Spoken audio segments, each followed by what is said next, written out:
One of the biggest complaints we had with Resistance 1 was that Hale himself wasn't as strong a character as people hoped. And the other thing was that we took the focus off of Hale quite a bit with the narrative approach that we used in the game. So this time, we're not using a narrative approach. We're telling the story 100% from Hale's perspective.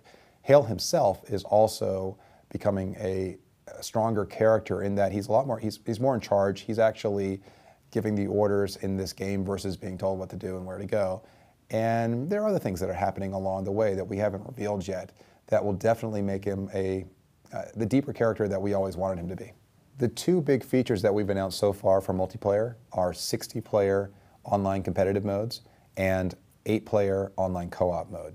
And we decided to kind of go for it with both of these modes because we felt comfortable with the number of players in Resistance 1 in multiplayer, 40 players. We felt like we had a good handle on how to make that gameplay fun, and we decided that, okay, we can take it further. We can make an even bigger multiplayer experience, but this time we can actually control the chaos even better by introducing some new techniques, which we haven't revealed yet, in terms of squad management, that will create this feeling of a big-ass battle, but in a more controlled, more focused gameplay objective as you're playing. With 8-player online co-op, we got lots of complaints with Resistance 1 that we hadn't included online co-op at all. So we knew that was something we wanted to do, but we decided that let's just not do online co-op the way everybody expects us to do it. Let's create online co-op with a lot more players than is expected.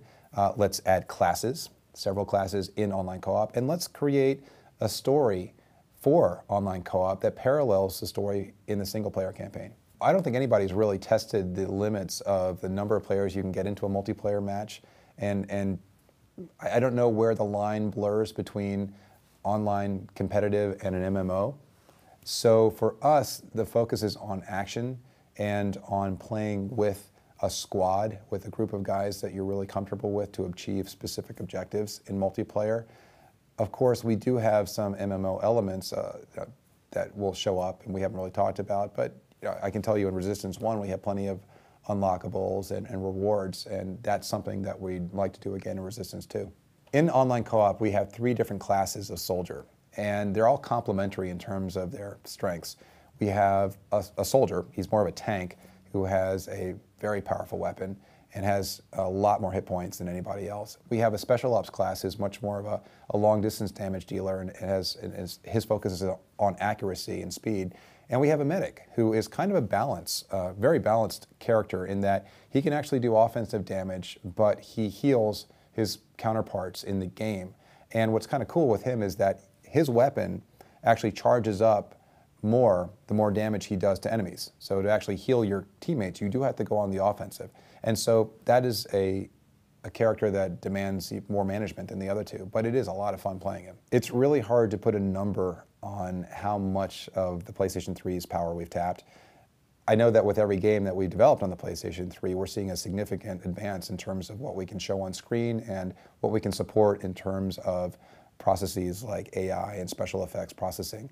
So the result has typically been a major advance in visuals and in complexity, whether it's the complexity of AI for the characters or just stuff bouncing around the environment. So what I like to say is that Resistance 1 kind of started here for us. Ratchet moved up significantly in terms of the tech, and Resistance 2 is going to be an equivalent leap in terms of tech. I think it's been gratifying for all of us to see that the PlayStation 3 has a lot of power to play with, and it's just up to us to maximize it.